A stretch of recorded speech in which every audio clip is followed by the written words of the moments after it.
Ternyata bagus Pak, kalau buat batik.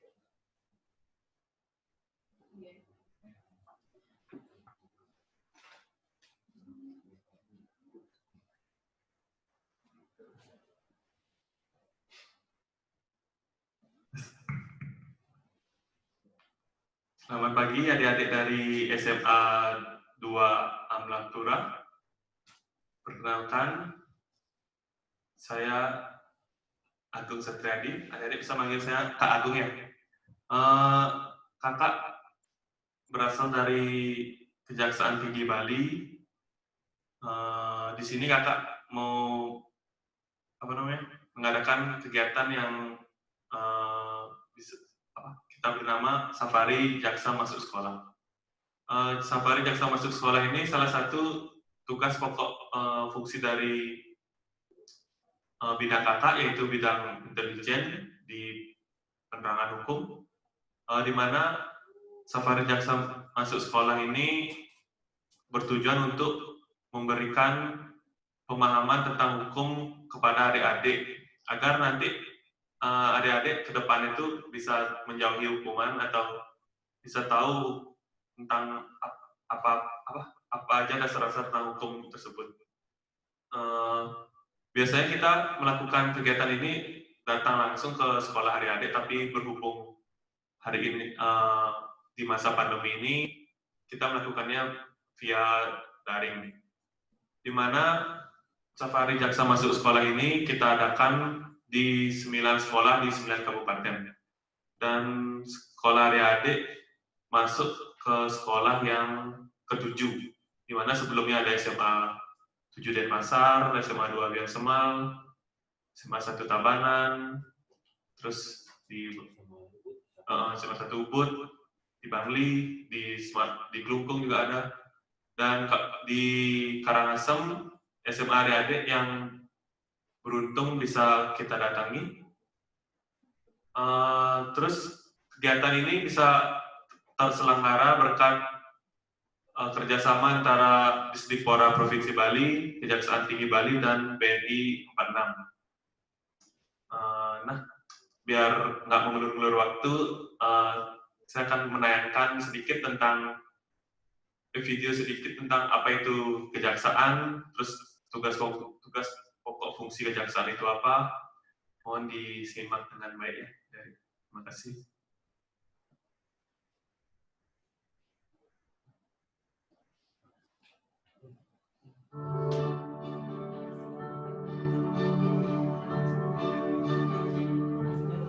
Tahukah Anda bahwa kita sebagai warga negara Indonesia memiliki hak dan kewajiban yang sama dalam hukum? Hal ini tercantum dalam Undang-Undang Dasar Negara Republik Indonesia tahun 1945 pasal 27 ayat 1. Ini berarti setiap warga negara Indonesia berhak mendapatkan perlindungan hukum, sekaligus memiliki kewajiban untuk menghargai dan mematuhi hukum yang berlaku di Indonesia. Banyaknya pelanggaran hukum yang terjadi di negara kita memberikan gambaran bahwa supremasi hukum belum dicapai. Untuk itu, setiap warga negara Indonesia harus melek hukum. Dengan mengenal hukum, kita tahu apa saja hak dan kewajiban kita dalam hukum, sehingga kita bisa menghindari terjadinya pelanggaran hukum. Bagaimana jalannya proses hukum di Indonesia? Bicara proses hukum, kita akan berpikir tentang persidangan. Dalam persidangan kasus pidana, ada 5 pihak, yaitu hakim, jaksa, pengacara, terdakwa, serta saksi-saksi. Masing-masing memiliki peran berbeda. Fokus kita kali ini adalah jaksa, atau sering juga disebut sebagai penuntut umum. Berdasarkan Kitab Undang-Undang Hukum Acara Pidana, penuntut umum adalah jaksa yang diberi wewenang oleh undang-undang untuk melakukan penuntutan dan melaksanakan putusan hakim. Dengan demikian, dalam proses persidangan, jaksa mewakili kita sebagai warga negara untuk memperoleh kepastian hukum. Undang-Undang Nomor 16 Tahun 2004 mengatakan bahwa Kejaksaan Republik Indonesia adalah lembaga negara yang melaksanakan kekuasaan negara, khususnya di bidang penuntutan, pelaksanaan putusan hakim, serta kewenangan lain berdasarkan undang-undang. Sebagai penuntut umum, jaksa wajib menyiapkan tuntutan sesuai fakta dan peraturan yang berlaku sehingga menjadi dasar pertimbangan yang kuat bagi hakim untuk memutus. Sebagai contoh, dalam sebuah kasus pencurian, korban melapor pada polisi. Polisi akan memeriksa laporan tersebut dan menyerahkan berkas pemeriksaan kepada jaksa. Selanjutnya, jaksa harus memeriksa berkas dari kepolisian sebagai bahan penuntutan. Apabila berkas yang diterima tidak lengkap, maka jaksa mengembalikan kepada polisi untuk dilengkapi. Setelah lengkap, jaksa dapat melakukan penuntutan di persidangan. Proses hukum ini dijalankan untuk memastikan kasus yang disidangkan benar-benar telah melalui proses hukum yang layak sesuai undang-undang. Kejaksaan sebagai salah satu lembaga penegak hukum juga dituntut untuk berperan dalam menegakkan supremasi hukum dengan memberikan perlindungan kepentingan umum, menegakkan hak asasi manusia, serta memberantas korupsi, kolusi, dan nepotisme atau KKN. Kejaksaan Republik Indonesia juga harus melaksanakan fungsi, tugas, dan wewenangnya secara merdeka terlepas dari pengaruh kekuasaan apapun. Dalam melaksanakan tugas dan tanggung jawabnya, kejaksaan membutuhkan dukungan kita semua. Dukungan seperti apa? Mengenali hukum untuk menghindarkan hukuman adalah salah satu dukungan yang bisa kita berikan sebagai bentuk pencegahan kejahatan.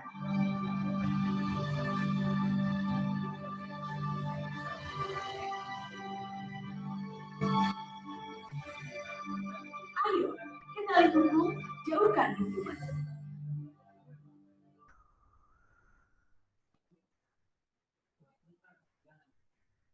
Nah, adik-adik, itu tadi sedikit cuplikan video dari kita, di mana ada diterangkan juga apa tugas-tugas jaksa dan apa tugas-tugas dari kita kejaksaan. Nah, di sana kan di akhir video ada tulisan kenali hukum dan jauhkan hukuman. Saya harapkan adik-adik semua bisa dari sejak dini mengenali apa itu hukum, biar nanti ke depannya adik-adik bisa menjauhi hukuman atau dijauhi dari hukuman tersebut. Sekarang kita masuk ke materi utama kita. Sebelum masuk ke materi utama kita, di sebelah saya ini ada Kak Luga. Kak Luga ini Kepala Seksi Penerangan Hukum di Kejaksaan Tinggi Bali. Beliau tugas pokok dan fungsi itu yang sama seperti yang sudah saya bicarakan di depan itu, di mana memberikan penerangan hukum kepada masyarakat atau adik-adik yang masih awam tentang hukum. Terus di sebelah Kak Luga ada Kak Adi, di mana Kak Adi ini perwakilan dari Bank BNI yang nanti adik-adik sekalian ini jika menanggapi dengan baik tentang materi yang kita bawakan, nanti Kak Adi juga akan memberikan 3 buah hadiah tabungan kepada adik-adik. Maka dari itu kakak mohon adik-adik memperhatikan dengan baik ya. Sekarang bisa langsung ke Kak Luga ya. Terima kasih. Baik, terima kasih Kak Agung. Saya ingin menyapa dulu teman-teman saya di Amlapura Karangasem SMA 2. Mungkin bisa lambaikan tangannya. Halo adik-adik. Ya, terima kasih adik-adik atas partisipasinya pada pagi hari ini. Tadi Kak Agung sudah banyak menjelaskan tentang kegiatan apa kita ini. Namun yang menarik bagi saya adalah kita sama-sama ingin belajar mengenali sebuah hukum untuk kemudian kita bagaimana bisa menjaga diri kita agar kita tidak terkena hukuman. Ya, kenali hukum, jauhkan hukuman. Kak Agung tadi sudah sedikit menyampaikan bahwa kegiatan ini juga terselenggara oleh kerjasama dengan pihak BNI, dan dari awal sampai akhir harapan kita adik-adik bisa mendengarkan dengan baik sebuah pengetahuan baru yang ingin kita sampaikan ke adik-adik, karena nantinya di saat-saat sesi ujung acara kami punya 8 merchandise bagi teman-teman yang akan bertanya maupun yang menjawab pertanyaan kami. Dan dari 8 itu akan ditambah 3 hadiah tabungan TAP Plus dari Bank BNI masing-masing dengan saldo Rp100.000 untuk partisipasi dari Bank BNI untuk kegiatan Safari Jaksa Masuk Sekolah. Nanti kesempatan akan dijelaskan oleh Kak Adi apa saja TAPLUS itu. Dan saat ini Kak Agung tadi sudah mengatakan bahwa ini diselenggarakan di semua kabupaten kota. Kita punya 9 kabupaten kota di Provinsi Bali. Dan untuk Amlapura Karangasem SMA 2 terpilih mewakili Amlapura untuk mengikuti Safari Jaksa Masuk Sekolah. Artinya ada sebuah ilmu lebih yang akan diketahui adik-adik.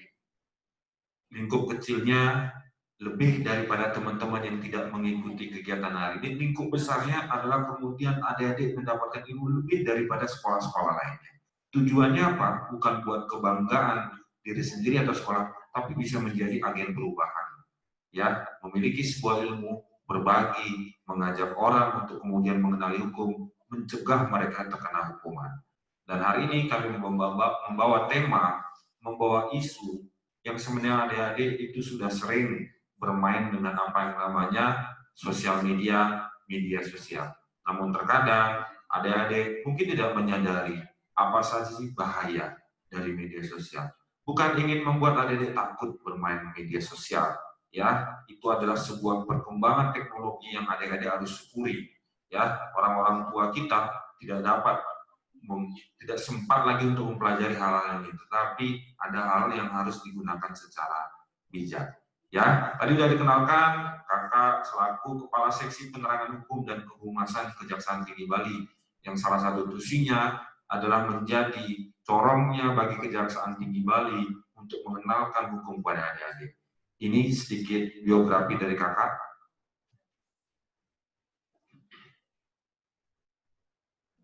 Ya, biografinya.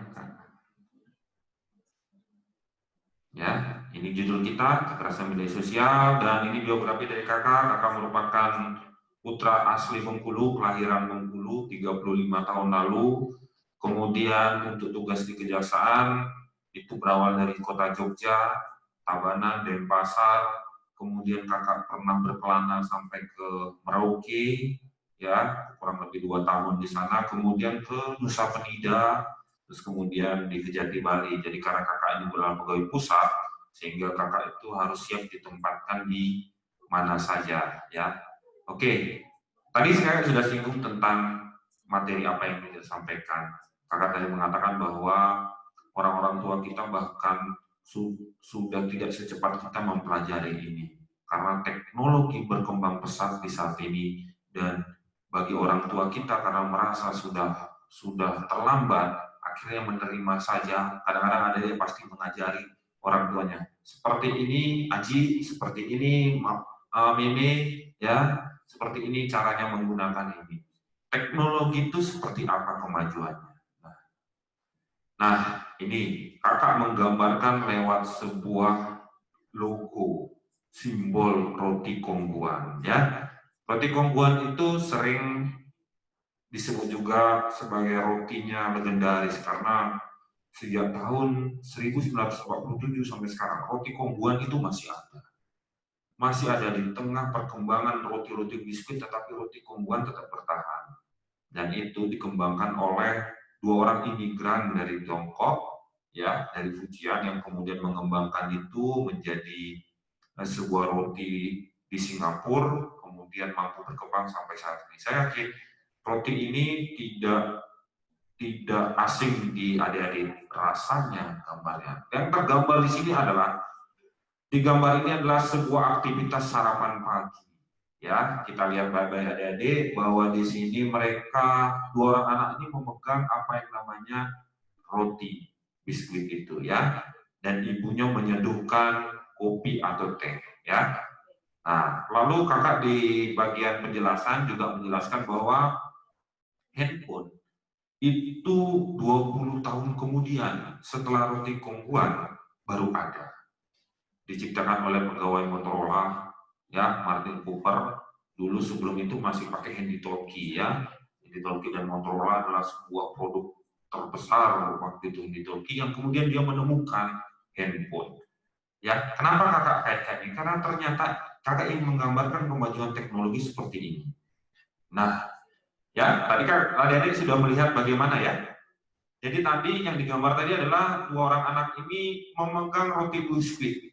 Namun hari ini kemajuan teknologi ini tergambar bahwa pada saat sarapan itu yang dipegang itu adalah handphone. Ya, ibu di gambar tadi itu dia sedang menyeduhkan kopi. Di saat sekarang, ya, dia juga bermain handphone. Seperti inilah kemajuan teknologi yang tergambar. Ya, memang kalau adik-adik datang sekarang ke supermarket, nggak akan ada gambar ini ya, roti kombuan sama seperti tadi ya. Jangan kemudian ini. Tapi kakak ingin menggambarkan bahwa ini adalah sebuah hal yang biasa sekarang ada. Menikmati kemajuan teknologi sampai merubah perilaku kita sehari-hari. Ya, adik-adik pasti makan pun harus megang handphonenya. Ya, jadi ada kehidupan lain. Kita seperti melaksanakan banyak kegiatan.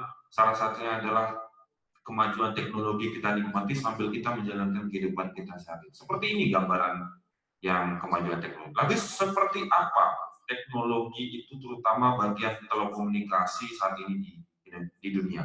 Nah, di dunia terutama untuk bagian dari internet, 60% populasi masyarakat di dunia itu sudah ramah akan apa yang namanya internet.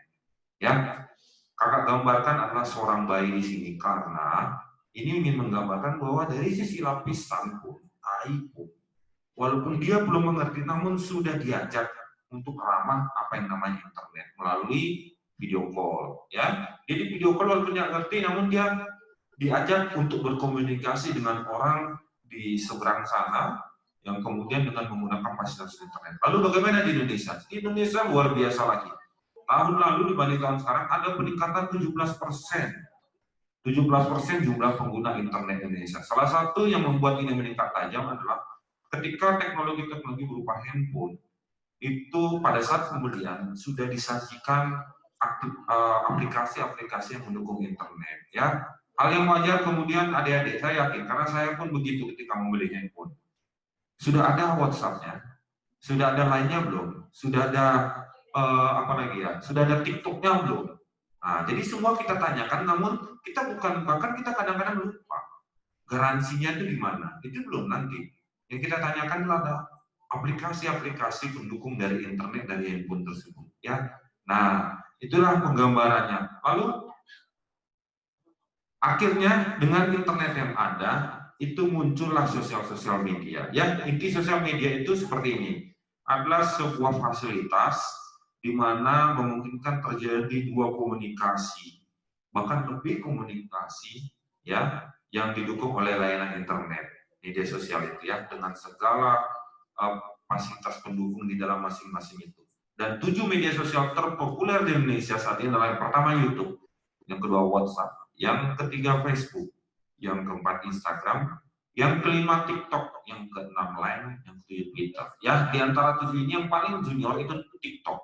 Ya, saat ini semakin dia maju naik ke atas seiring dengan fasilitas TikTok yang akhirnya digemari oleh kalangan anak muda. Ini tujuan media sosial terpopuler. Saya yakin adik-adik ini mengenal ini semua, walaupun tidak memiliki ini semua, tetapi paling nggak mengenal aplikasi-aplikasi ini ada semua handphone. Ya, ada yang mungkin harus diinstal ulang TikTok ya, harus diinstal ulang, harus di Play Store. Nah, ya, kayak TikTok itu harus masuk di Play Store, tapi yang lainnya kayak WhatsApp, nah itu sudah ada dalam sebuah pembelian handphone sudah masuk dalamnya. Nah, seperti kami bilang tadi adalah handphone merupakan sarana terbesar.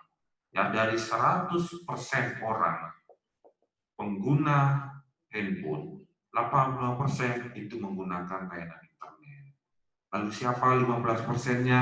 Yaitu seperti nenek saya di kampung di sana, ya, yang dia juga nggak mengerti apa yang namanya, dia hanya mengerti kalau ada panggilan telepon angkat. Mereka lah yang 15%, tapi 80%-nya adalah kita semua pengguna layanan internet, ya. Habis itu menggunakan laptop, PC, tablet. Nah, ini PC maupun tablet menjadi nilai kecil karena kesulitan kita kalau untuk mengakses setiap saat, masa bawa PC terus kemana-mana, ya kan? Akhirnya handphone merupakan sarana terbesar untuk kita dapat mengakses internet. Lalu apa saja yang diakses oleh internet? Ya, pertama bahkan sosial media, karena ini merupakan sebuah komunikasi yang bisa kita lihat. Lalu pesan instan, baca berita, cari data, atau streaming video. Inilah 5 besar yang sering kita lakukan dalam menggunakan layanan internet. Nah, tadi kakak sudah bilang, lewat penggambaran sebuah situasi tempat makan terjadi perubahan pola budaya. Sebuah hal yang lumrah sekarang sambil makan, sambil bicara, itu kemudian kita sambil memegang handphone kita, WA, atau bahkan nonton YouTube, ya kan, sambil kita makan, itu hal yang sekarang ini menjadi hal yang lumrah, ya, hal yang kemudian secara etika itu kemudian kurang pas, namun secara kebiasaan itu fine-fine aja, biasa-biasa aja. Nah, akhirnya itu mendorong perubahan-perubahan pola di masyarakat. Ya, kalau dulu belajar adik-adik itu harus datang ke sekolah, ya, harus datang ke sekolah, harus baris, harus sembahyang dulu. Nah, kemudian mendengarkan guru ketika ingin menjawab pertanyaan ke depan harus menulis di depan menggunakan papan, itu dulu. Namun sekarang, hari ini, saat ini, detik ini, kita menikmati kemajuan teknologi ini. Saya, Kak Agung, Kak Adi, ya, kita di depan semua, itu akhirnya kita bisa memberikan sebuah pengetahuan ke adik-adik tanpa kita menuliskan dalam sebuah papan di depan adik-adik. Adik-adik tidak perlu duduk di atas meja. Kita menikmati semua layanan ini. Apakah ini salah? Tidak. Kita nggak bertemu langsung? Tidak. Namun yang jelas, ini adalah sebuah manfaat positif dari teknologi. Intinya yang didapat, teknisnya, media seperti apa, ini yang berkembang. Intinya adalah adanya transfer ilmu, ya. Begitupun adik-adik keseharian adik-adik sekarang ini belajar secara daring, ya, menikmati ini semua. Dan ini patut disyukuri oleh adik-adik. Yang kedua, berjumpa langsung. Saya tidak perlu datang ke SMA 2 Amlapura. Adik-adik tidak perlu datang ke sekolah untuk ketemu guru. Dengan menikmati layanan internet semua, dengan ada Skype, Line, WA, ini kayak pakai Zoom, terus kemudian kegiatan-kegiatan webinar, nah itu semua menggunakan layanan-layanan yang kemudian kita tidak perlu berjumpa langsung, namun kita sudah berkenalan. Nanti saya akan menyapa ke adik-adik untuk saling berkenalan. Itu satu bukti. Inilah teknologi. Lalu kemudian pasar, ya. Jadi kita dulu sebelum ada kemajuan teknologi ini, kita itu harus kalau ingin membeli sebuah makanan, sebuah barang, kita harus ke pasar, kita harus ke toko, kita harus bertemu dengan si penjual, kita harus melihat barangnya langsung. Kita harus bernegosiasi langsung, ya, tanpa adanya perantara, ya kan? Namun sekarang dengan adanya layanan-layanan internet, belanja-belanja online, Lazada, Bukalapak, Tokopedia, Shopee, ya, semua kira dimudahkan kita. Bahkan untuk membeli makanan, udah ada layanan GoFood. Nah itu semuanya akhirnya memudahkan kita untuk membeli sesuatu. Kita nggak perlu ketemu penjualnya, kita nggak perlu lihat barangnya. Kita udah modal trust, modal percaya. Nah, ini yang kemudian kemajuan teknologi yang kemudian kalau kita tidak bijak, kemudian ada bahaya-bahaya nanti di belakang. Namun yang jelas, dari perubahan pola-pola contoh 3 hal ini, perubahan budaya di masyarakat, akhirnya kita berkesimpulan bahwa internet itu memberikan kekuatan buat kita. Kekuatan seperti apa? Nah, ini. Bagaimana yang jauh didekatkan? Bagaimana kami hari ini dengan adik-adik itu serasa kita dekat karena kita bisa berjumpa. Saya tadi memberikan dada kepada adik, lalu adik-adik menyahut saya dengan dada, ya kan? Itu akhirnya yang jauh kita dibuat jadi dekat. Di gambar ini tergambar bahwa ada seorang sepasang kekasih, ya, dengan segala perbedaan etnisnya, mereka komunikasi secara 2 arah, ya. Dengan apa? Dengan layanan internet ini, dengan video call atau WhatsApp video call. Jadi itu udah dimudahkan semua. Kita nggak bertemu langsung. Itu seorang ibu dengan anak, ya, tergambar ini mungkin satu di luar negeri, satu di India. Ya mereka nggak bertemu. Mereka cukup dengan video call akhirnya bisa melihat anaknya ini kurang tidur atau tidak, mamanya ini sehat atau tidak. Ya. Jadi bagaimana yang yang jauh didekatkan. Yang paling terakhir tergambar adalah bagaimana aktivitas kita hari ini. Kurang lebih 44 siswa SMA 2 Amlapura hari ini bertemu dengan saya, ya, bertemu dengan saya, tergambar dalam sebuah layar, dan kita saat ini ada di dalam layar itu saya bisa lihat wajah adik-adik, ya, beserta aktivitas adik-adik saya bisa lihat. Nah, itulah tergambar bagaimana internet itu akhirnya memberi kekuatan bahwa yang jauh bisa didekatkan. Namun adik-adik, di sisi lain, sebagai dua sisi uang lokal, ternyata internet mempunyai kelemahan. Kelemahannya apa? Nah, ini dia. Kelemahannya ternyata selain memberi kekuatan yang jauh didekatkan, ternyata internet menjauhkan yang dekat. Ya, ini kita sadari, coba nanti adik-adik renungkan. Ya, tadi tergambar bahwa kegiatan sarapan ala Kongguan akhirnya seperti ini. Ya, mereka tetap tersenyum. Tapi saya meragukan bahwa senyuman mereka diakibatkan menikmati roti Kongguan. Karena yang tersaji adalah mereka memegang handphone masing-masing. Lalu di gambar atas itu, ya kalau kita lihat dari sisi duduknya, mereka sangat dekat. Ya, mereka sangat mungkin sahabat atau apa. Ya, yang tergambar itu mereka sangat dekat. Namun karena adanya kemajuan teknologi internet seperti ini, akhirnya mereka ini merasa bahwa punya kehidupan sendiri, mereka dekat, tapi sebenarnya dunia mereka sibuk dengan masing-masing kesibukannya. Ya, kita bisa lihat mereka semua megang handphone, karena duduk mereka dekat. Bahkan yang di bawah itu saya ingin menggambarkan bahwa ada sebuah sofa yang diduduki oleh orang tua dan dua orang anaknya. Namun coba kita lihat, mereka sibuk dengan dunia mereka sendiri, tidak peduli dengan masing-masing. Bahkan ini kalau nggak kepotong gambarnya, ini adalah gambar seekor binatang peliharaan yaitu anjing yang bermain tab.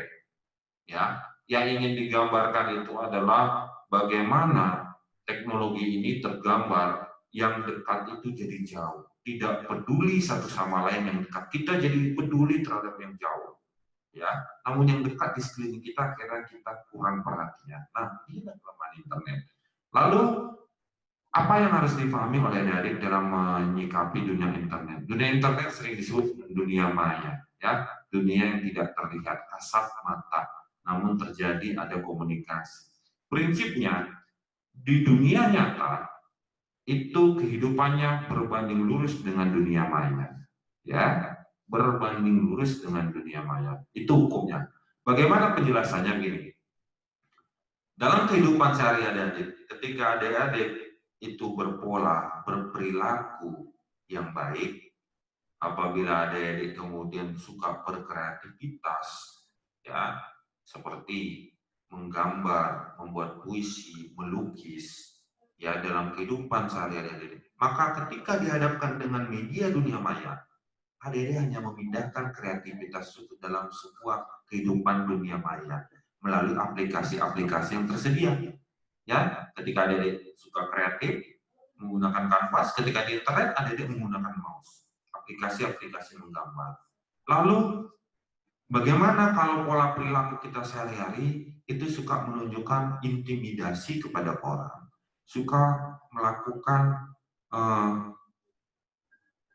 hal yang tidak benar, menyebarkan berita bohong, ya, suka mengejek, suka mengolok-olok. Maka ketika dihadapkan dunia maya, adik-adik akan ramah. Ramah maksudnya hal yang biasa adik anggap untuk melakukan hal tersebut. Itu prinsipnya. Dunia nyata itu berbanding lurus dengan dunia maya, ya, berbanding lurus dengan dunia maya. Bisa nanti adik cross check lihat, ya. Belum ada sih yang dari hasil yang dilihat dari ini apabila anaknya itu suka belajar, kemudian di dunia internet kemudian suka menyebarkan berita-berita, ya itu belum ada. Pasti dia berbanding lurus, ya. Lalu seperti apa bahaya-bahaya yang harus dikenal oleh adik-adik? Ya, ada 5 bahaya dari kehidupan di internet ini. Kehidupan di sosial media ini ada 5, ya. Yang pertama yang akan kita bahas nantinya itu adalah cyberbullying atau harassment. Nanti kakak akan jelaskan. Yang kedua ada cyber fraud. cyber fraud itu mengarah kepada penipuan secara dunia maya. Arahnya adalah ingin menguntungkan dirinya, membuat orang rugi. Ya, ini. Jadi ini bisa terjadi ketika kita menggunakan fasilitas-fasilitas belanja online, ya. Jadi kalau kemudian itu ada bahaya tersembunyi di sana, itu cyber fraud. Makanya berhati-hati. Makanya sering kalau kita buka aplikasi-aplikasi itu, dia akan memberikan sebuah subscribe, menggambarkan, memberikan, kita lihat komentar-komentar terhadap dia, terhadap si pelapor ini, ya. Pelapor ini sebenarnya baik atau enggak, on time atau enggak. Itu akhirnya kita diberikan pilihan fasilitas, ya kan? Cyber fraud seperti itu. Jadi bukan hanya semata-mata dia ingin menyebarkan hoax, tapi dia ke arah ingin menguntungkan secara ekonomi. Lalu ada pornografi, ini bahaya tersembunyi yang ada di internet. Ya, pemerintah gencar-gencarnya menjegal ini ada situs-situs porno dijegal, diblokir. Namun ternyata manusia itu selalu lebih hebat daripada benda mati. Ya, selalu ingin mencari cara.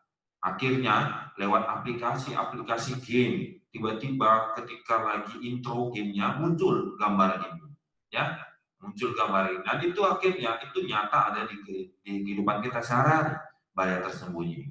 Lalu kembali lagi kepada rumus tadi, dunia nyata berbanding dunia maya. Apabila dunia nyata kita jengah atau risih melihat hal-hal seperti pornografi ini, ketika dunia maya pun kita akan otomatis close apapun itu. Karena apa? Kita risih, dalam kehidupan nyata saja kita risih, ya. Nah, itu makanya dikatakan berbanding lurus. Namun selebihnya ketika kita di dunia nyata itu kita senang, makanya di dunia maya makanya kita mencari. Nah, kita mencari, kita nggak nunggu itu sampai muncul, tapi kita mencari. Ya, lalu ada cyber gambling. Cyber gambling itu perjudian secara online. Banyak sekarang. Ya, saya beberapa hari lalu melihat orang bermain tajen secara online.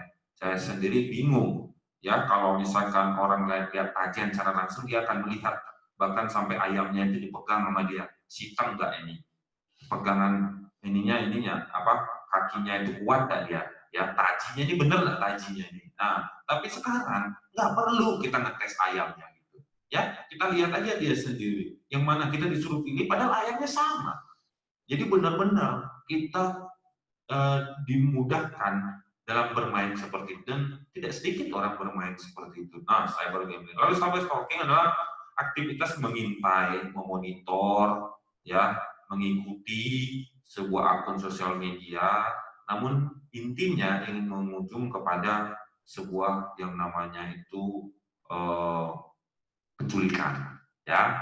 Jadi dia mengikuti tapi ada maksud di belakangnya. Kalau mengikuti aja kepoan itu nggak ini, tapi ini nggak berhenti pada itu. Jadi dia ingin melakukan penculikan, cyber stalking, ya, misalkan menawarkan sebuah pekerjaan, ya, tujuannya setelah nanti percaya kemudian akhirnya diculik.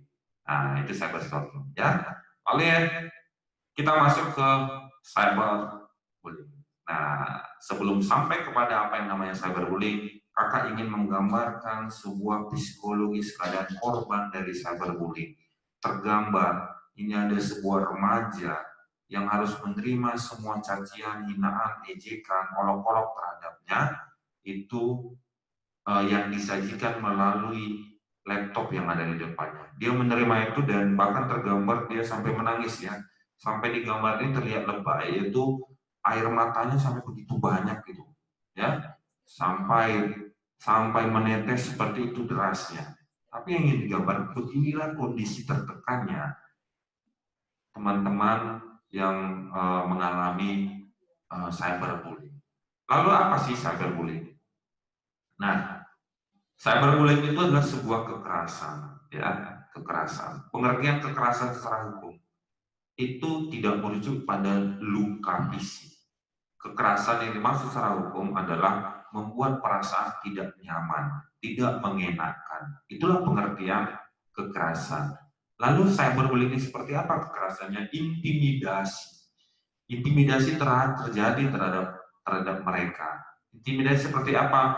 Menerima ejekan, menerima hinaan, ya, dipermalukan oleh orang lain, namun di dalam dunia maya atau di menggunakan internet, ya. Jadi mereka ini cyberbullying ini pelaku maupun korban harus anak-anak, ya. Dicatat ya, pelaku maupun korban itu harus anak-anak. Itu cyberbullying. Ketika salah satu pihak dia bukan anak-anak, dia bukan balita, dia harassment, ya. Jadi teman-teman jangan banyak sekarang latah, dibully. Padahal pengertiannya bukan seperti itu. Nah, jadi hati-hati menggunakan istilah. Saya yakin adik-adik sudah SMA, sudah mendapat pengetahuan ini. Yuk kita sama-sama perbaiki istilah kita masing-masing. Perbaiki, jadi kita bisa kemudian bisa membedakan yang mana dimaksud bullying, yang mana masuk harassment. Ya. Kemudian yang dapat digambarkan adalah seperti jari telunjuk. Itu yang menunjuk kepada diri seseorang, wajah seseorang. Kita bisa lihat gambar ini, wanita ini tidak berani menatap layarnya karena melihat sebuah jari telunjuk yang menunduk kepadanya. Seperti inilah penggambaran. Inilah tangannya, jarinya inilah yang kemudian itu seolah-olah tangannya si pelaku cyberbullying. Ya, lalu apa sih metode yang dilakukan oleh pelaku cyberbullying? Nah ini. Ya, di sisi kanan itu tergambar lagi, saya gambarkan lagi. Di belakang itu adalah akun sosial media semua. Dan dia bahkan tidak berani menatap akun sosial medianya sendiri. Ya, seperti inilah penggambaran juga. Bagaimana metodenya? Yaitu memberikan pesan ancaman. Ya, nah, ancaman-ancamannya itu mengarah kepada ingin mempermalukan. Apabila kamu tidak membuatkan saya PR, maka saya akan permalukan kamu, saya akan tunjukkan gambar kamu lagi seperti ini, ya. Nah, bahkan dibuatkan sebuah akun media sosial atau gambar sendiri, ya, yang sudah diedit untuk menyebar fitnah, ya. Jadi kemudian sampai mengolok-olok, mengejek, ya, lewat akun-akun sosial media diejek semua. Tadi di gambaran tadi ada dibilang gemuk, padahal anaknya nggak gemuk, ya kan? Jadi itu diejek, dihina. Metodenya. Yang terakhir adalah adik-adik kemudian itu si pelaku itu menggunakan akun sosial media orang lain, ya, untuk kemudian bisa mempermalukan seseorang. Nah, dia nggak mempergunakan media dia sendiri, tapi dia menggunakan media sosial orang lain. Nah, ini bisa terjadi. Adik-adik harap berhati-hati ketika menggunakan akun sosial media masing-masing. Ya, ketika itu menggunakan fasilitas internet sendiri, kakak bisa menjamin lebih aman. Tapi ketika adik-adik menggunakan layanan internet, wifi, hotspot yang bersifat pelayanan publik, ya, usahakan melakukan logout terlebih dahulu, baru kemudian meninggalkan layanan gratis tersebut. Terkadang kita langsung meninggalkan saja, toh nanti putus sendiri, ya, putus sendiri nanti kok internetnya. Padahal ketika adik-adik itu masuk ke dalam sebuah layanan hotspot wifi gratis, adik-adik sudah membuka pintu rumah untuk orang masuk secara leluasa. Nah, salah satunya jalan untuk adik-adik bisa mengakhiri orang-orang yang masuk adalah adik-adik harus menutup pintu ini. Itu penggambaran. Ada harus tutup logout, ya. Namun yang saya sarankan lebih lagi, ketika itu ada layanan-layanan perbankan yang ingin adik-adik buka, ya, tabungan, transfer, kredit, apalagi ya, yang menggunakan uang di situ atau berkaitan dengan uang, sebisa mungkin jangan menggunakan layanan gratis. Ya, di pelayanan publik itu ada. Sekarang pemerintah Provinsi Bali, di Bali Banjar, ya, di desa adatnya disediakan wifi, itu pelayanan publik. Namun berhati-hatilah, jangan menggunakan itu ketika ingin membuka saldo m-banking, transfer m-banking. Nah, disadarilah bahwa di situ data-data adik-adik itu terbuka, bukan diambil, terbuka. Akibat terbukanya tersebut berpotensi untuk bisa diambil datanya. Oleh siapa? Oleh mereka yang sering disebut sebagai hacker.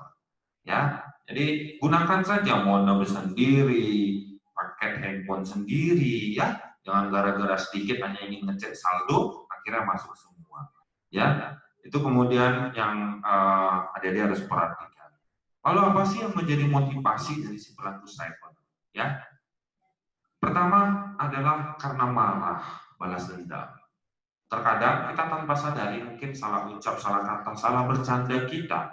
Kemarin di Semarapura itu ada bertanya tentang olok-olok menyebut nama ayah, ya, nama ayah gitu. Nah, akhirnya tidak jarang karena merasa dipermalukan jadi bahan tertawaan, dia marah. Namun marahnya dia tidak bisa terlampiaskan secara langsung. Dia tidak bisa karena kekuatannya kah, atau karena apa yang membuat dia tidak bisa membalas perilaku itu langsung. Ya, akhirnya dia melakukan cyberbullying. Di dunia maya dia permalukan. Ya, jadi dia ingin balas dendam. Dia ingin merasakan orang ini merasa dipermalukan. Baik dengan akun sosial medianya langsung, atau menggunakan akun sosial media orang lain, atau bahkan membuat akun sosial fiktif. Ya, jadi dia buat seperti ini, ingin dipermalukan. Nah ini berhati-hati, ini motivasi orang-orang. Yang kedua, rasa frustasi. Ya, itu hampir sama dengan yang pertama, frustasi. Dia bingung, gimana caranya? Gimana caranya orang ini tersingkir? Gimana caranya orang ini kemudian nggak bisa naik kelas? Ya, dia frustasi karena tidak suka. Ya, karena mungkin merasa kurang diperhatikan oleh guru, ya akhirnya dia melakukannya, ya dia olok-olok, dia sebarkan ini, jadi nggak kelihatan lawannya dia, ya.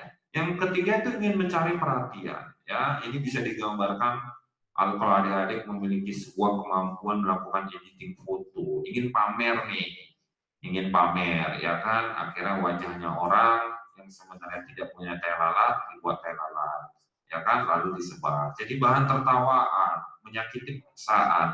Nah ini, karena mereka pada prinsipnya ingin mencari perhatian.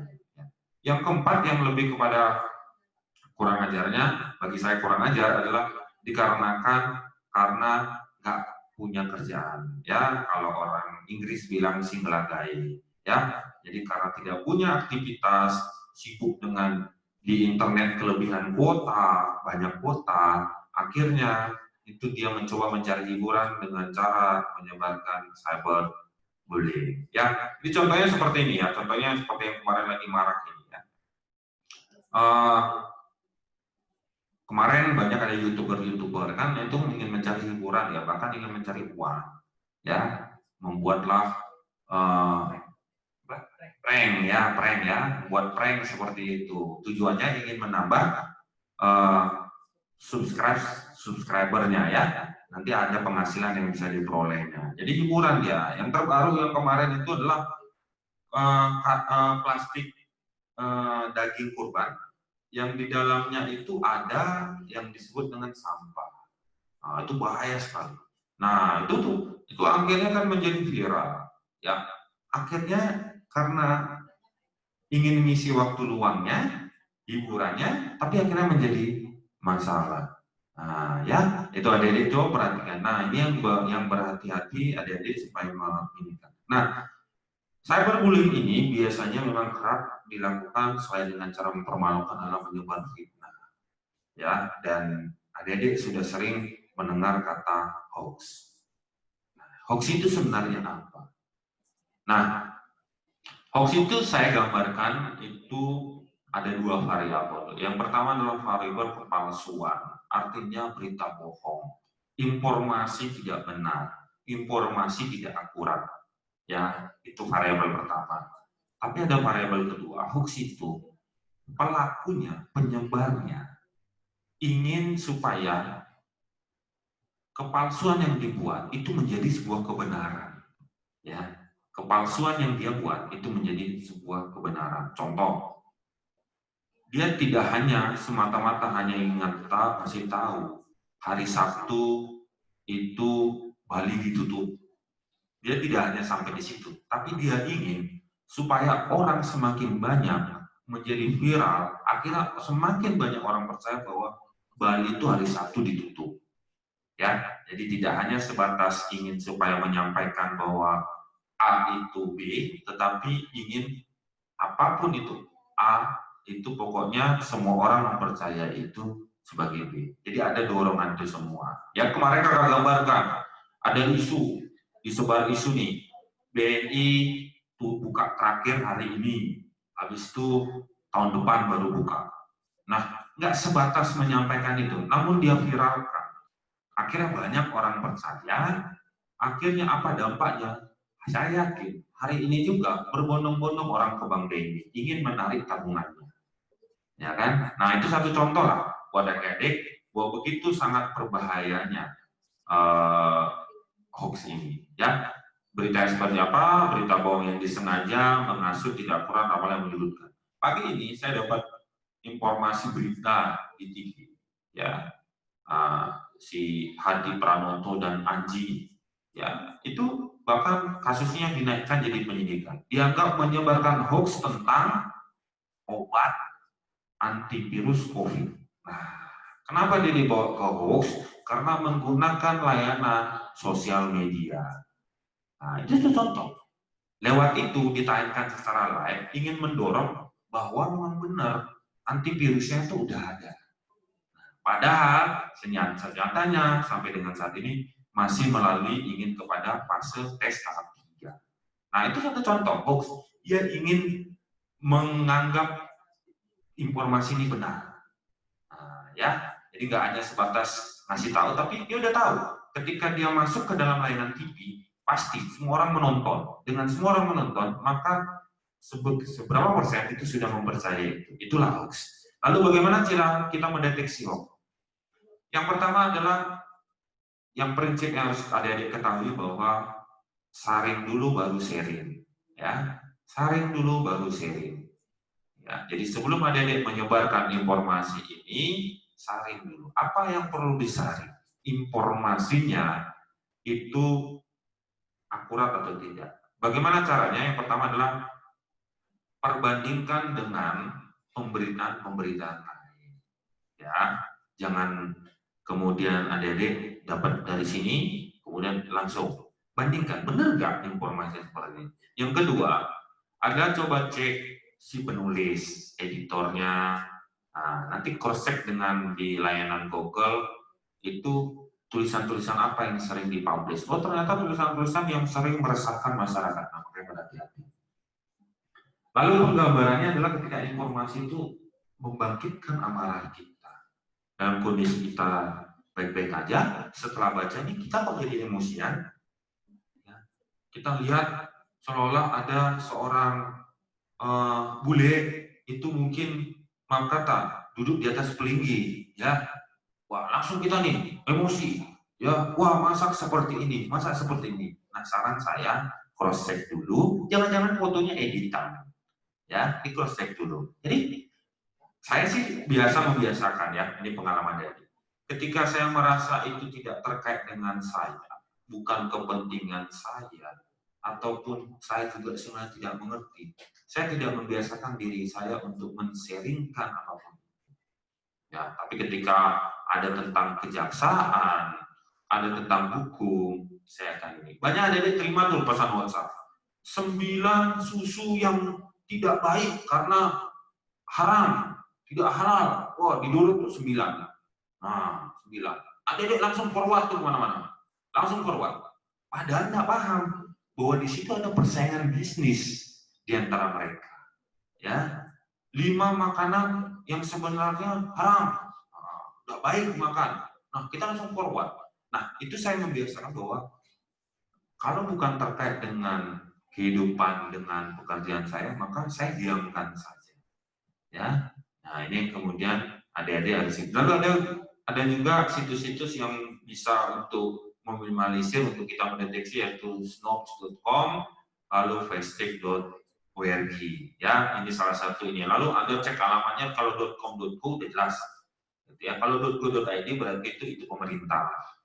Ya, situs pemerintah. Artinya itu kita bisa melakukan cross-check data ke situs-situs pemerintah. Nah, bagaimana sih aturan hukumnya terhadap mereka cyberbullying, hoax atau bagaimana? Nah, hukum kita sudah ada di Undang-Undang 19 tahun 2016 ya, tentang informasi dan transaksi elektronik. Di situ mereka semua diancam dengan pidana penjara maksimal 6 tahun dan atau denda maksimal 1 miliar. Jadi apapun kejahatan yang terkait dengan internet di hukum Indonesia itu diancam dengan pidana penjara seperti ini, ya, kesusilaan, perjudian, penghinaan, pemerasan, berita bohong, hoax tadi, berita sara yang menyinggung sara, cyberbullying, ancaman kekerasan cyberbullying. Nah, seperti itu adik-adik yang bisa kakak sampaikan ke adik-adik. Mudah-mudahan adik-adik mendengarkan dengan baik 44 siswa SMA 2 Ambulapura dengan baik, karena nanti akan ada pertanyaan-pertanyaan dan supaya adik-adik kemudian bisa menjawab. Ini kata-kata terakhir yang dari kakak mengakhiri ini, yaitu hati-hati terhadap semua hoax, ya. Kemudian apabila kita sehari-hari itu suka melakukan perbuatan baik, yuk kita stop yuk. Gunakan internet dengan bijak. Ada kaum terpelajar, ya, kaum terpelajar yang punya intelektual tinggi, yang kemudian diharapkan itu bisa menjadi pengguna internet yang bijak. Ya, adik-adik ya. Jadi sebelum nanti kita akan ada sesi tanya jawab, ya, saat ini di samping kakak sudah ada Kakak Adi yang kemudian akan menyampaikan sedikit tentang Bank BI sebelum kita, jadi ringan dulu, ya. Jadi habis berat dapat materinya kita ringankan dulu, ya adik-adik ya. Gitu adik-adik, untuk waktu kesempatan saya berikan kepada.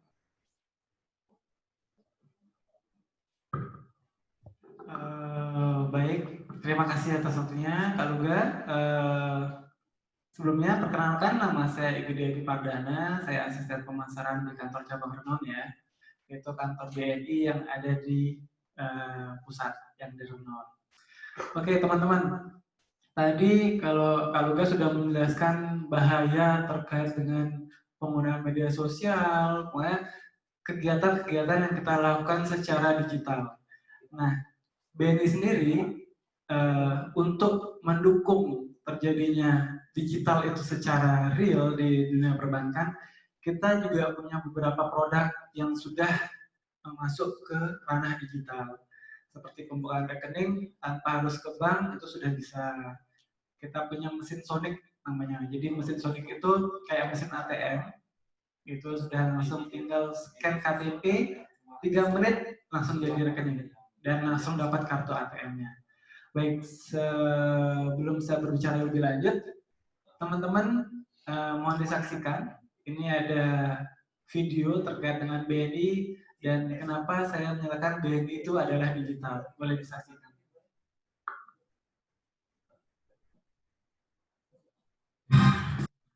Gue Brandon. Gue dan kedua teman gue punya geng. Namanya Geng Nilai. Ini Nico, si traveler. Anaknya gak ribet, semua harus mobile. Nah, kalau ini Indri, si pejuang konten. Yang selalu pengen eksis. Kita kompak banget. Mulai dari nongkrong sampai buka tabungan. Nico, pilih BNI Mobile Banking, biar simple. Kalau Indri, di BNI Sony, cukup 3 menit langsung aktif. Terus selalu belanja online demi travelingnya. Indri.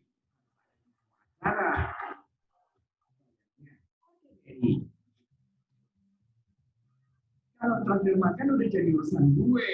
Bayar pakai debit BNI, kartunya bisa dipakai di mana aja. Tahu kan kenapa kita kompak banget? Semua karena BNI Plus.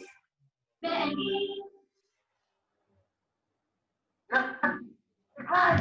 Ada nggak sih hal yang lebih simpel tanpa harus kejar lagi? Kayak sekarang isi Padang, gue dengan mudah isi token di BNI Mobile Banking. Gue langsung masuk bikin berat lagi. Isi ojek online lewat BNI Mobile Banking, dan pesen ojek. Atau idaman gue. Keren lah. Dengan menabung di BNI Tapenas, Mas juga bisa beli kartu kredit ini. Sekarang gampang kok. Buka aja rekening Tapenas. Di Mobile Banking, BNI.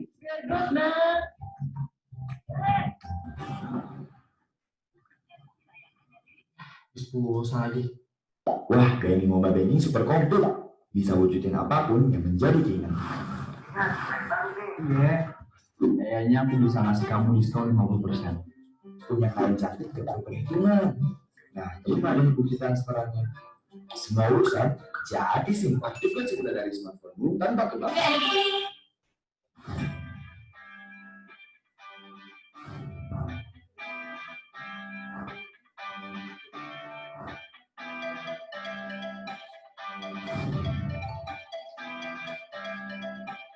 Buka tabungan di BNI Sonic, cepet banget. Cuma 3 menit, gue udah punya rekening tabungan BNI. Gampang banget buka rekening di BNI Sonic. Yuk buka sekarang, gak pakai ribet.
Gue habis buka rekening di BNI Sonic. Gila, cepet banget. Temen gue masih nyantri beli kopi. Rekening BNI gue udah jadi. Buka rekening di BNI Sonic, kartu langsung jadi. Bisa gue pakai buat belanja. Kece banget bro.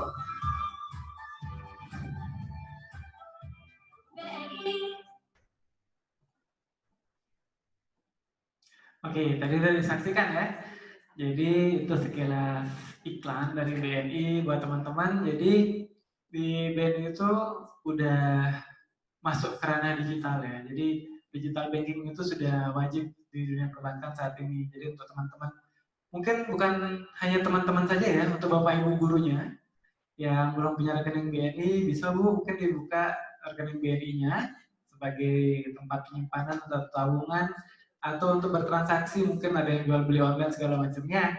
Oke, dari tabungan BNI sendiri kita itu ada beberapa jenis produk ya. Jadi untuk Bapak Ibu gurunya itu ada 2 jenis Bu, ada Taplus bisnis dan Taplus biasa. Itu dengan syarat menyertakan KTP dan MPWP saja atau boleh KTP saja. Kemudian untuk yang teman-teman nih, teman-teman yang masih sekolah, yang usianya 0 sampai dengan 17 tahun, kita ada satu produk yang khusus untuk teman-teman, yaitu nama produknya adalah Taplus Anak. Ya, jadi Taplus Anak di sini, teman-teman sudah bisa punya rekening BNI hanya dengan melampirkan akte kelahiran, kopi akte kelahiran, kopi KK, dan KTP orang tua. Jadi untuk pembukaan rekeningnya pun harus ke bank terdekat dengan melampirkan 3 syarat tadi, langsung ke customer service-nya seperti itu ya. Kemudian untuk teman-teman nih yang sudah punya KTP, apa sih harus buka Taplus yang dibilang di awal tadi? Enggak. Jadi kita ada produk yang lainnya juga, itu istilahnya nama produknya adalah Taplus Muda. Hanya dengan membawa kopi KTP ke bank, teman-teman sudah bisa punya rekening BNI. Jadi dengan rekening BNI yang tadi itu sudah include dengan aplikasi mobile banking seperti yang sudah disaksikan tadi ya.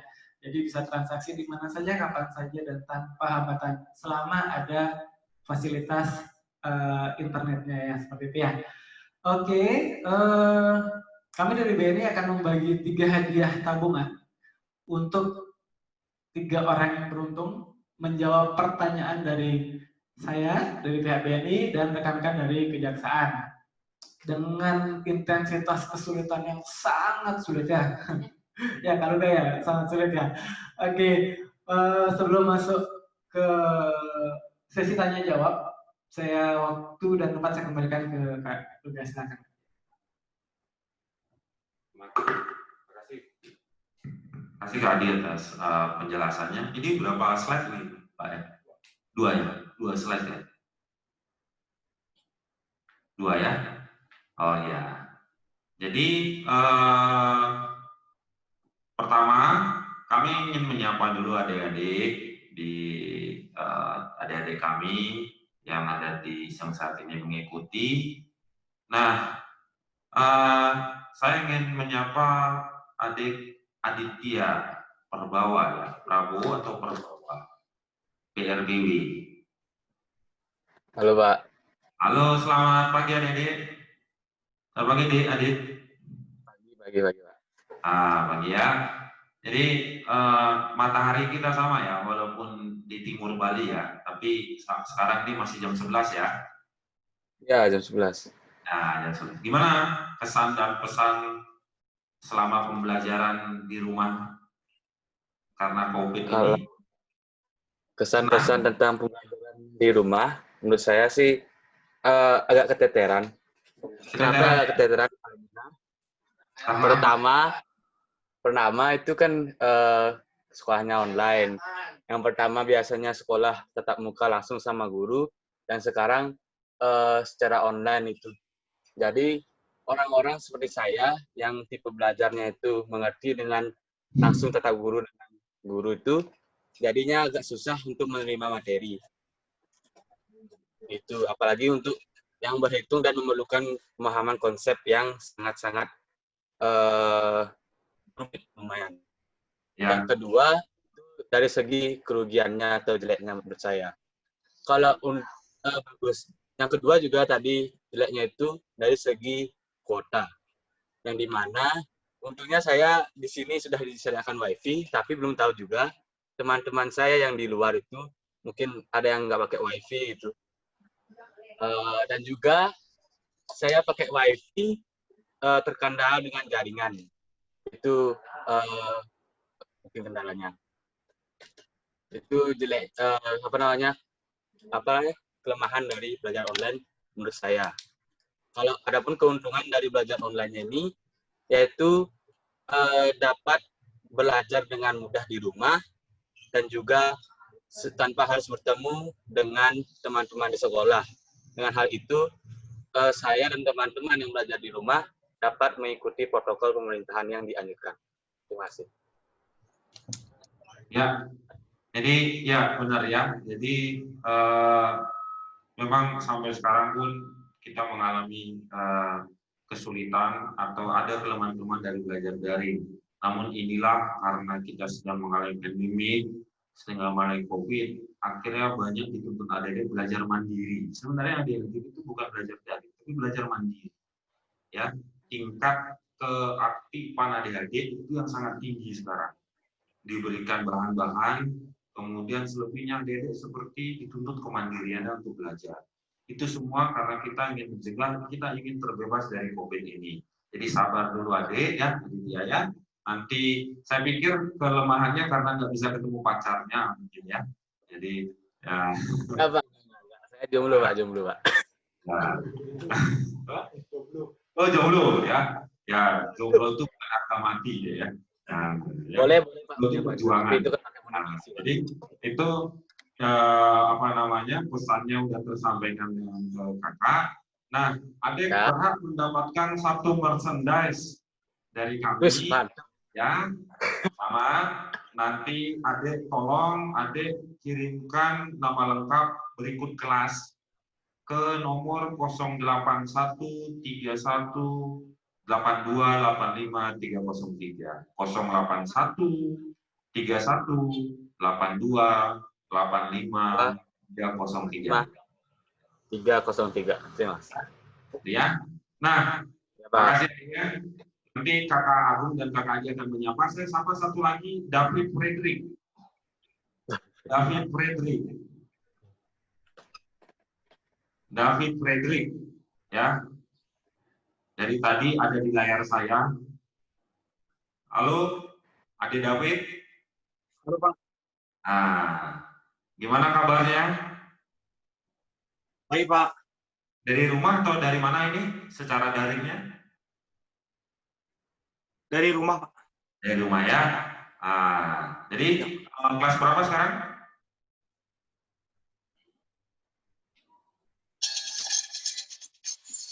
Kelas berapa, Adik David? Berapa Pak? Kelas berapa? Kelas 11, Pak. Kelas 11 ya. Jadi terima kasih adik. Dari tadi itu ada di layar saya. Saya melihat sendiri adik begitu memperhatikan. Selamat, adik berhak mendapatkan merchandise dari Kejati Bali atau dari Bank BNI. Nanti kirimkan nama lengkap dan nomor telepon ke kelas ke 081 31 82 85 303. Nah, ada 2 orang lagi yang akan beruntung untuk disapa oleh saya berikan kesempatan kepada Kakak Agung maupun Kakak Adi untuk melihat. Yang jelas untuk peserta laki-laki saya sudah habiskan. Jadi saya persilakan Kakak Adi dan Kakak Agung untuk mungkin bisa membuat menjadi berimbang. Terima kasih. Baik adik-adik, sekarang Kak Agung mau milih yang perempuan ya. Satu perempuan, karena lagi satu untuk Kak BNI. Kakak nyari yang senyumnya kelihatan ya, karena ada yang setengah-setengah mukanya.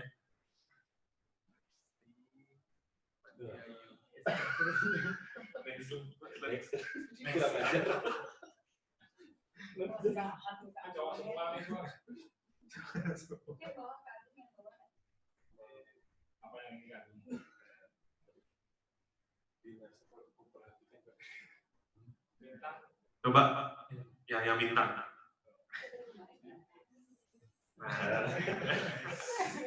Halo adik bintang. Halo.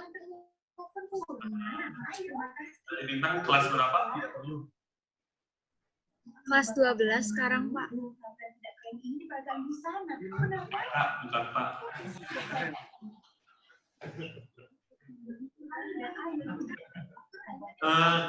Di Bintang gimana kesannya kalau belajar dengan sistem daring ini? Apakah membosankan atau? Ada plus minusnya sebenarnya. Kalau plusnya tuh tanggat waktu pengumpulan tugas ataupun ulangan tuh agak dilonggarkan. Terus kalau minusnya tuh jaringan yang nggak stabil, terus webnya juga sering error. Ada plus minusnya sebenarnya belajar daring ini. Daring ini tugasnya biasanya banyak nggak deh dari guru-gurunya? Siapa tahu gurunya di sini ada. Nggak terlalu sih. Juga kan kalau misalnya ada tugas juga tanggat waktunya juga agak sedikit jauh-jauh, jadi nggak terlalu mengganggu aktivitas di rumah. Kira karena ada gurunya join, jadinya kita ngomong yang baik-baik aja. Ya, Dr. Bintang selamat ya, berhak mendapatkan 1 buah merchandise dari Kejaksaan Tinggi Bali. Buat selanjutnya dari Kak Adi. Terima kasih. Baik, selanjutnya saya akan pilih salah satu. Harus C ya, kalau ya.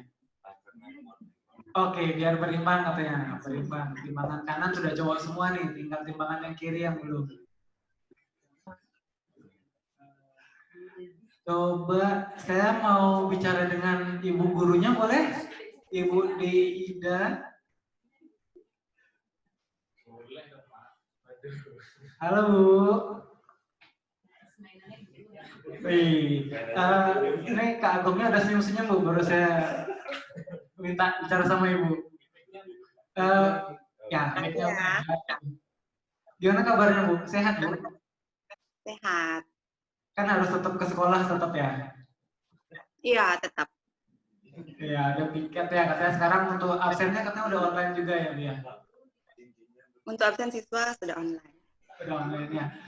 Berarti Bu, boleh nanya Bu ya, kalau misalnya pembelajaran daring seperti ini, kira-kira kendala yang paling utama yang dihadapi oleh pihak guru itu apa Bu? Biasanya sih di koneksi ya, koneksi internet, terus siswa biasanya banyak yang kebetulan kami di sini menggunakan aplikasi Melajah ID, Semandapura Melajah ID. Jadi di situ didata semua siswa. apa namanya, kalau dia ngabsen aksesnya berapa menit, terus masuk ke materi juga aksesnya dia berapa menit, di situ ketahuan. Terus bahkan ada siswa juga kalau misalkan tidak pernah akses atau tidak pernah login ke situ juga ketahuan dia. Gitu. Jadi dari sistem sih sudah tahu semua, gitu. Terdata semua siswa. Oke, berarti sistemnya udah mendukung ya sebenarnya Bu ya, cuma masalah koneksi saja ya Bu ya. Iya, kadang kan anak-anak seperti itu. Biar segera berakhir, kita bisa bertatap muka dengan anak didiknya ya Bu ya. Baik, Iya. untuk guru, Kami sudah rindu Bapak sama anak-anak. nanti akan dikirimkan ke sekolah langsung ya Bu ya. Iya, kami tunggu. Bantu untuk dikirimkan untuk nama lengkapnya ke nomor yang sudah disebutkan. Nanti nomornya boleh diulang lagi ya mungkin kalau ya untuk nomornya. Iya, diulang tolong ya.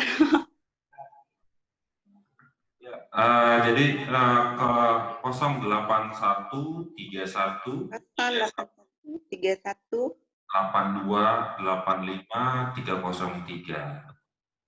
8285 303 ya.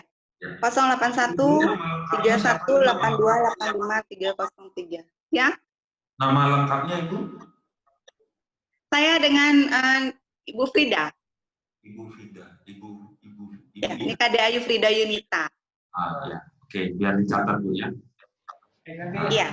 Ya Bu ya, untuk merchandise-nya kita kirimkan ke sekolah. Untuk teman-teman juga semuanya nggak cuma yang saja, nomor telepon yang tadi tolong dicatat karena nanti kita akan ada pertanyaan juga, dan kalau misalnya bisa menjawab akan dapat hadiah juga. Nanti diinfo ke nomor itu ya untuk nama lengkap dan kelas. Nah, seperti itu ya. Yang saya kembalikan ke Kak Ruda. Baik, selamat kepada 3 orang siswa dan 1 orang guru yang sudah menghabiskan setengah dari merchandise kami. Sebelum bagian merchandise, saya mau justru bagikan 1 hadiah taplus BNI. Ya, 1 taplus BNI. Adik-adik tolong disimak dengan baik. Apabila ingin menjawab pertanyaan ini, tolong ketikkan kata jaksa. Jaksa, JAKSA, jaksa. Jadi nanti dalam sistem kami akan melihat siapa terlebih dahulu yang menyelesaikan kata itu, kemudian itu yang kami akan berikan kesempatan pertama untuk menjawab. Nah, nanti ada 1 pertanyaan dari BNI dan 2 pertanyaan dari kejaksaan. Nah, pertanyaan kakak. Wah, semua tegang. Tegang semua. Ya. Jadi pertanyaan kakak itu adalah apa pengertian cyberbullying?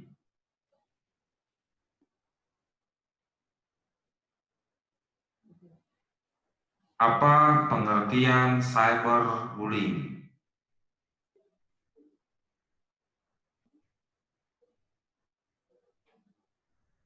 Ya, yang pertama Dia Eka Parwati. Ayo adik, Dia Eka Parwati, kelas berapa? Kelas 11 IPS 1. Kelas 11 IPS 1. Ayo dek, apa sih pengertian cyberbullying?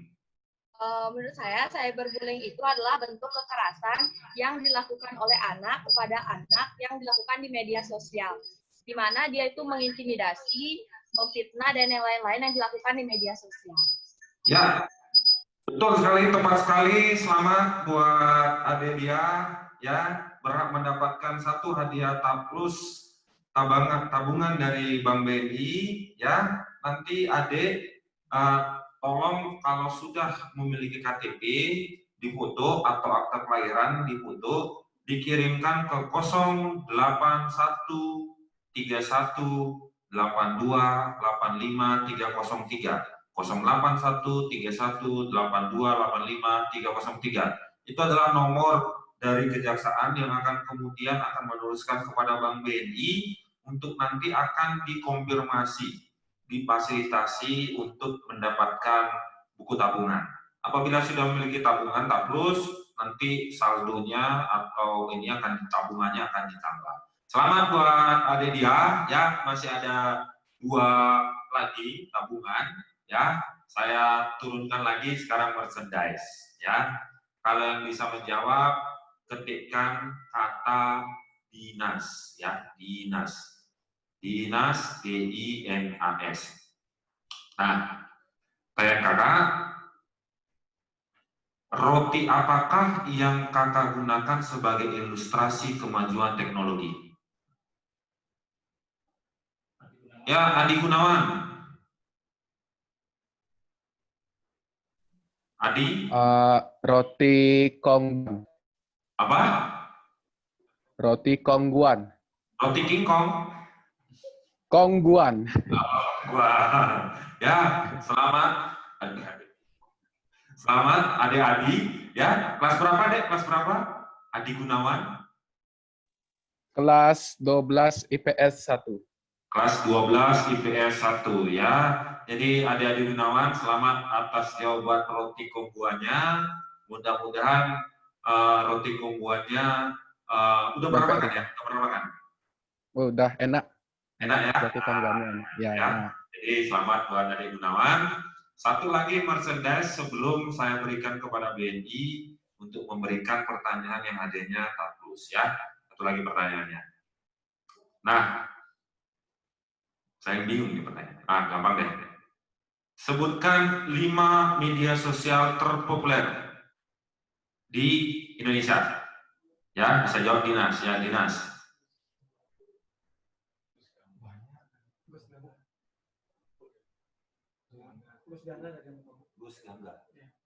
Gus Gangga. Ya, Pak. Selamat siang, Pak. Ya. Ayo Gus, namanya siapa Gus? Gus Gangga. Gus Gangga.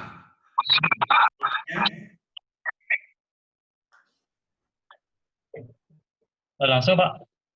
Kelas. Kelas 11, Pak. Kelas 11 ya. Nah, yuk 5 aja media sosial terpopuler. Yang pertama ada WhatsApp, Instagram, Facebook, TikTok, Line. Line ya, bentar ya. Jadi benar ya. Ada 7 media sosial, ada yang berhasil menjawab 5 media sosial terpopuler di Indonesia. Selamat Gus Gangga, ya, berhak mendapatkan merchandise dari Kejaksaan di Bali atau dari Bank BNI. Nah, sekarang ini kita akan beri kesempatan kepada Bank BNI untuk memberikan pertanyaan dengan hadiah taklus BNI. Silakan Kak Adi. Baik, sekarang saya akan bagi-bagi rekening buat 1 orang yang beruntung dengan 1 pertanyaan. Kalau tadi sudah menyimak video dan penjelasan yang saya sampaikan, harusnya nggak ada masalah ya. Jadi nanti untuk teman-teman yang bisa menjawab, silakan mengetikkan kata BNI ya. Jadi siapapun yang pertama, dan setelah saya menyelesaikan pertanyaan ya tentunya. Pertanyaannya adalah, apa nama mesin yang digunakan untuk membuka rekening di BNI? Oke, yang pertama Adik Bintang. Bintang. Jadi, halo Kak. Ya, halo, silakan Bintang. Mesin yang digunakan untuk membuka rekening yaitu BNI Sonic. BNI Sonic. Sonic, baik, betul sekali ya. Jadi jawabannya adalah BNI Sonic, singkatan dari Self Service Opening Account. Ya, selanjutnya saya kembalikan ke Kak Duga. Nanti Bintang disampaikan juga ya. Tadi sudah, karena udah dapat ya. Tapi akan kami follow up lebih lanjut. Silakan Kak Duga. Ya, itu ada yang sampai Semanggi Pura di Dialoga atau everyone nomornya. Ya, jadi ya selamat ya.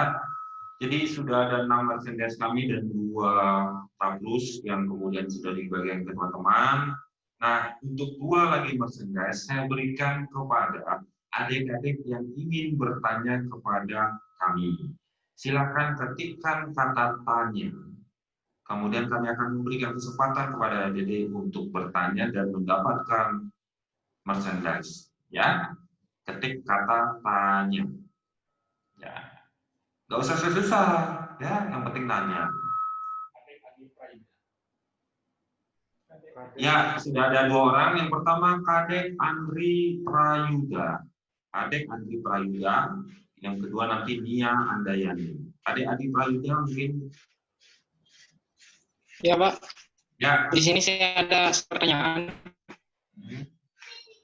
Akhir-akhir ini kan banyak pelajar yang terjerat kasus prostitusi online. Alasannya, biaya yang dihasilkan itu digunakan untuk membeli kuota internet. Bagaimana tanggapan Bapak dan apa upaya yang akan dilakukan untuk menanggulangi kejahatan ini?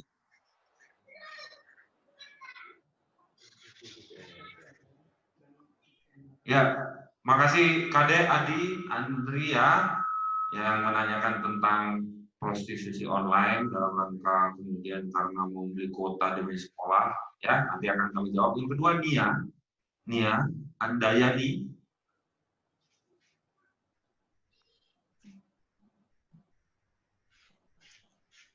Nia Andayani, yang mana itu?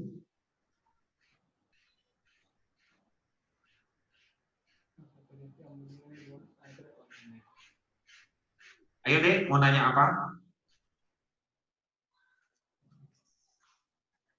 Halo. Ya.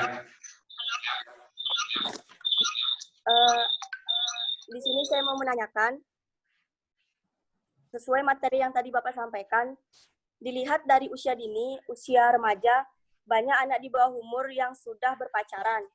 Bahkan banyak video yang tidak wajar disebar di jaring sosial karena untuk mengancam korban. Ya. Nah, apa hal yang harus dilakukan pada remaja-remaja usia dini agar terhindar dari masalah tersebut? Terima kasih, Pak.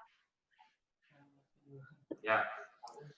Ya, terima kasih Dek ya. Jadi kurang lebih pertanyaannya adalah sama yang jadi lebih kepada aktivitas yang mungkin video-video yang kemudian mungkin mengancam. Yang pertama adalah tentang aktivitas prostitusi ya, jadi prostitusi online. Jadi prinsipnya seperti ini. Bagaimanapun prinsipnya, kegiatan prostitusi itu dilarang di Indonesia. Prinsipnya. Apalagi kemudian Undang-Undang Informasi, Teknologi, dan Transaksi Elektronik justru menjadikan itu juga sebagai suatu aktivitas yang dilarang, prostitusi online. Ya, dilarang untuk dilakukan. Jadi menyebarkan atau prostitusi online menawarkan jasa prostitusi seperti itu yang kemudian mengarah kepada perilaku seksual, ya itu prinsipnya tidak mengenal usia, ya justru ya kalau sebenarnya kemudian itu masih berusia anak-anak, apabila mereka yang masih berusia anak-anak di bawah 18 tahun, apabila dia menjadi korban pun, walaupun dia sekaligus sebenarnya dia yang menawarkan melalui prostitusi online, itu hukumannya berat kepada si pelaku. Ya, hukumannya berat karena undang-undang di Indonesia melindungi anak sehingga kemudian hukuman terhadap orang-orang pelaku ini itu besar. Walaupun karena mau suka sama suka, mau sama mau, faktor ekonomi, tetapi apabila anak menjadi korban prostitusi online, itu pelakunya diancam dengan pidana berat. Lalu bagaimana ketika itu anak-anak sendiri yang kemudian dia menggunakan jaringan sosial medianya untuk menawarkan dirinya. Nah, di dalam undang-undang di Indonesia, undang-undang sistem peradilan anak, terhadap anak-anak ini, ancaman pidananya yaitu maksimal pidana penjara paling lama 3 tahun, atau setengah dari ancaman pidana orang dewasa. Namun, terhadap anak, ya, penjara merupakan upaya paling terakhir. Yang disebut anak adalah yang belum berusia 18 tahun. Upaya paling terakhir yang dilakukan pemerintah terhadap anak. Artinya kalau udah kebangetan banget, kalau sudah nggak bisa ketulungan, kalau orang tuanya udah angkat tangan, kalau nggak ada lagi lembaga rehabilitasi yang mau, yang sanggup, kalau nggak ada panti sosial lagi yang mau menerimanya, kemudian karena apa? Anak itu dilindungi. Jadi sekalipun dia melakukan aktivitas di sini, Namun ada seperti dikembalikan kepada orang tua. Jadi orang tua diberikan beban, yuk tolong anaknya lebih dididik, kembalikan ke jalan yang seharusnya. Yang kedua, pelibatan misalkan di panti sosial rehabilitasi. Jadi dilibatkan mereka untuk memperbaiki si anak supaya walaupun dengan alasan ingin belanja, belajar online butuh paket, bukan begini yang menjadi solusinya. Ya, jadi dengan rehabilitasi pun panti sosial itu kemudian bisa memberikan solusi terhadap permasalahannya. Yang ketiga juga selain itu adalah bisa hukuman pekerja sosial, misalkan diminta untuk aktif di sebuah yayasan-yayasan yang bersifat jalan sosial. Intinya penjara itu merupakan senjata paling terakhir yang terdapat terhadap anak ketika upaya-upaya lain untuk menyadarkan dia itu tidak bisa. Sekalipun itu di penjara khusus, tidak gabung dengan mereka yang dewasa. Ada penjara anak, ya, jadi ada khusus di penjara anak. Mereka lebih kepada di sana, lebih kepada kebebasannya yang dikekang. Dikekang maksudnya tidak bisa keluar-keluar, namun di dalam mereka lebih kepada edukasi, ya. Jadi bukan saya sambil promosi nih, tetapi anak itu sangat dilindungi di Indonesia. Jadi ketika pun ada teman-teman yang tahu hal seperti itu, ya,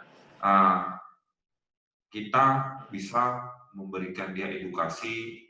Seharusnya nggak boleh di sosial media, jangan nanti kena, ya, nanti lebih baik lakukan langkah-langkah lain, ya. Misalkan juga teman-teman bisa melaporkan ke OSIS, bagaimana OSIS bisa mengadvokasi, mengedukasi, ya, sehingga bisa mendapatkan bantuan. Setahu saya kurang tahu lebih lanjut, tapi pemerintah Provinsi Bali sudah banyak menyediakan jaringan-jaringan yang ada tersedia di balai-balai Banjar, ya. Jadi banyak ada ini, nah bisa mungkin di sana disampaikan ke ini. Ya, mungkin seperti itu Kak Ade. Lalu yang kedua itu dari Nia tadi tentang pacaran, ya. Jadi disebarkan video-videonya. Jadi gini, apa yang bisa dilakukan, ya? Kita nggak bisa menampik bahwa internet maupun sosial media itu adalah hal yang harus kita terima hari ini. Kita harus terima. Banyak orang bilang gimana caranya, yaitu dengan cara kita itu berhenti menggunakan sosial media dan pergi ke sebuah gunung, sebuah hutan, ya. Dan itu bukanlah sebuah solusi, karena suka nggak suka kemajuan teknologi ini harus kita terima. Lalu bagaimana sih mengantisipasi agar tidak kemudian video-video kita pacaran, foto yang kemudian disebarkan? Pada prinsipnya seperti itu. Karena itu bisa saja dilakukan karena ada motivasi-motivasi yang tadi kakak sudah sampaikan, karena motivasi frustasi, karena motivasi marah dan balas dendam. Jadi bisa dilakukan terhadap pelaku dulu. Terhadap pelaku yang melakukan ini, yaitu kalau itu memang satu sekolah, saya sarankan untuk kemudian adik-adik bisa melaporkan kepada OSIS, ya, kepada OSIS, karena satu sekolah. Coba diadvokasi, disampaikan kepada guru BK, karena satu sekolah jadi, ya kan, jangan sampai karena dia memang frustasi, akhirnya dia hilang. Ketika disadarkan di internal sendiri, akhirnya bisa terselesaikan, ya. Yang kedua yang bisa dilakukan terhadap si pelaku yang ini adalah bagaimana adik-adik itu bisa lebih terlibat lagi menyadarkannya. Dengan cara-cara seperti apa? Ketika memang tidak bisa bicara baik-baik, tidak bisa ini merupakan suatu kelemahan, tapi ketika ini ingatkan lagi, nanti kamu disebut cyberbullying loh, nanti kamu ada ancaman pidana penjaranya loh gara-gara ini, ya kan? Jadi bisa juga dengan cara seperti itu, ya. Artinya saya juga tidak ingin mendorong adik-adik belajar mempolisikan, tapi kalau sudah keterlaluan dan tidak, silakan polisikan, lapor polisi, ya, di situ ada subdirektorat cyber. Itu akan mendetek. Walaupun adik-adik ganti nomor handphone, ganti email sekalipun itu akan mendetek. Ya. Jadi walaupun salah kalau adik-adik selama ini cara untuk menghapus jejak adalah dengan cara ganti nomor, saya bilang salah. Itu nggak akan bisa. Itu namanya ada yang namanya IP point. Jadi IP-nya adik-adik itu sudah dicatat dan di-save di mana? Stres. Jadi bukan. Karena kakak sendiri pernah ikut melakukan pelatihan itu ya.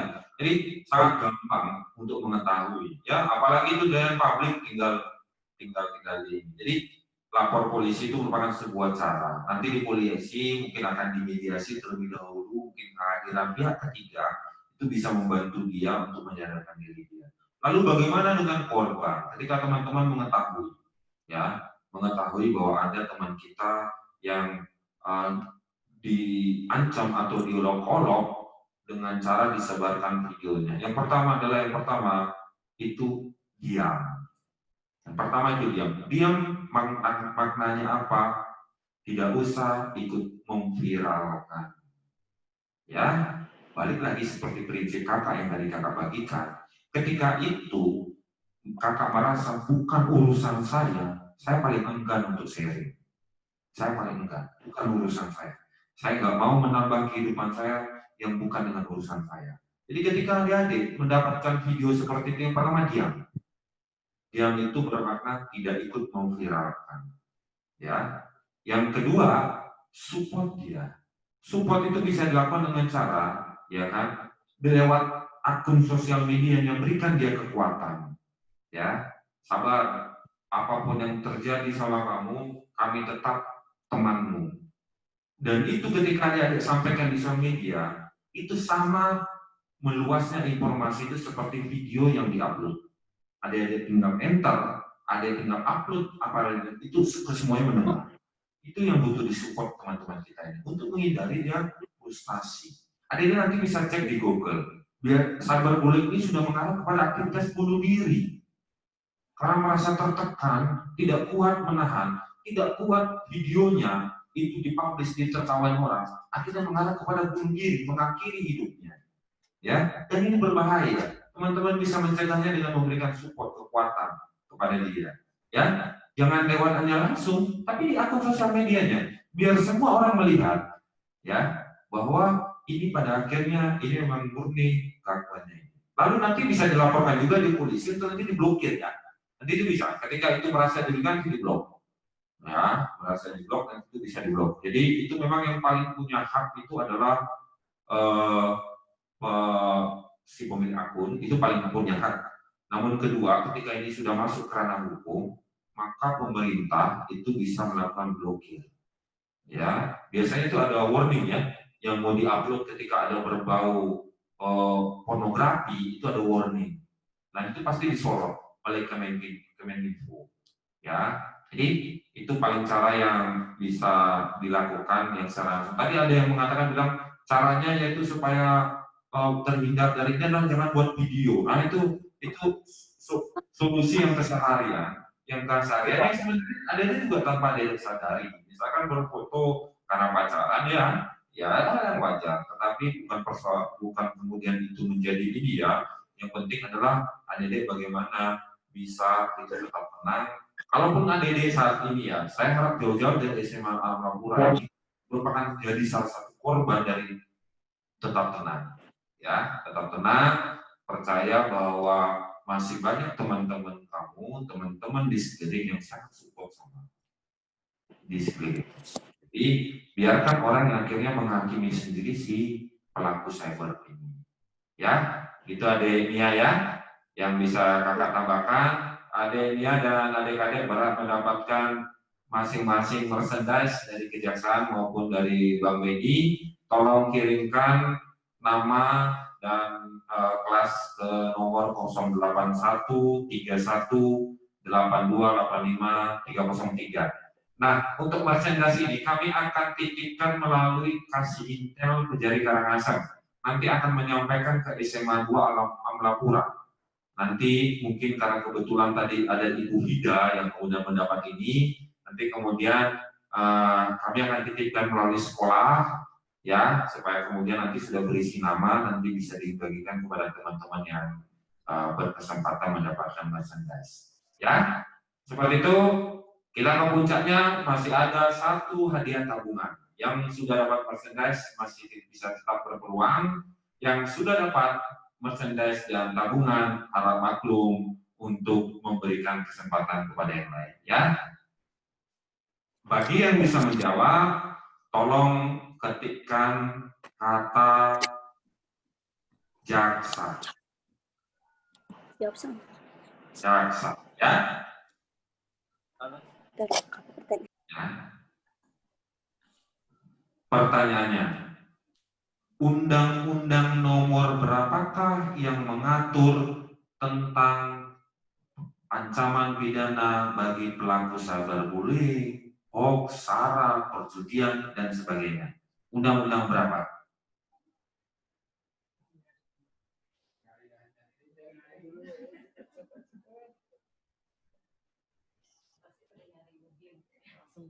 Ayo, kalau nggak catat di Google. Nah,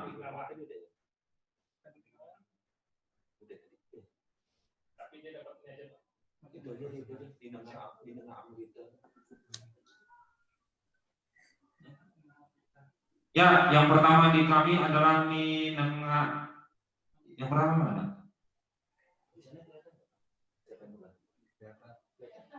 Oh, yang pertama itu Adi Gunawan. Ayo Di. Ya, tadi dapat ini. Undang-Undang Nomor 27 Ayat 3 tentang pelanggaran ITE. Undang-undang berapa? Nomor 27 Ayat 3. 27 ayat 3, coba Kak. Coba ya, kita lihat ya, undang-undang berapa. Di bagian terakhir.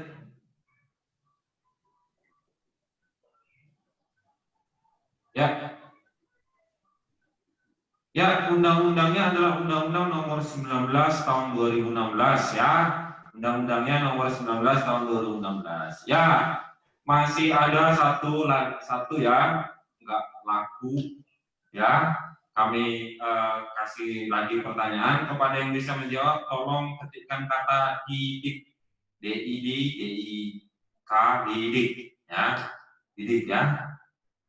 Nah, pertanyaannya kami. Ya, selain dengan BNI 46, Kejaksaan Tinggi Bali melaksanakan safari jaksa masuk sekolah bekerja sama dengan pihak. Selain dengan BNI 46, terselenggaranya jaksa masuk sekolah itu bekerja sama dengan pihak.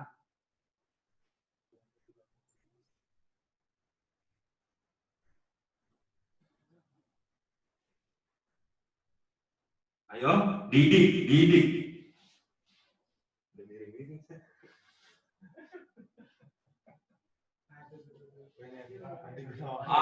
Adi Gunawan lagi. Ayo Di, aduh Di, memang Di, King Ong nih, ayo Di. Kongguan, yuk Kong. Mic-nya.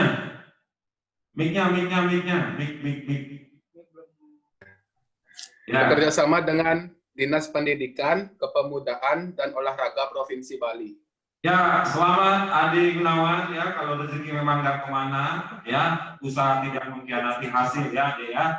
Jadi sampai caps lock-nya itu gede semua tuh, didik gitu ya, sampai dia ya, selamat ya Ade, jadi berhak mendapatkan juga selain merchandise. Dikirimkan foto KTP maupun akte kelahirannya ke nomor tadi ya. Adik-adik, kami ucapkan terima kasih banyak atas perhatian adik-adik sampai sejauh ini. Mudah-mudahan pengetahuan ini kita bisa teruskan ke teman masing-masing untuk kita masing-masing saling menjauhkan hukuman.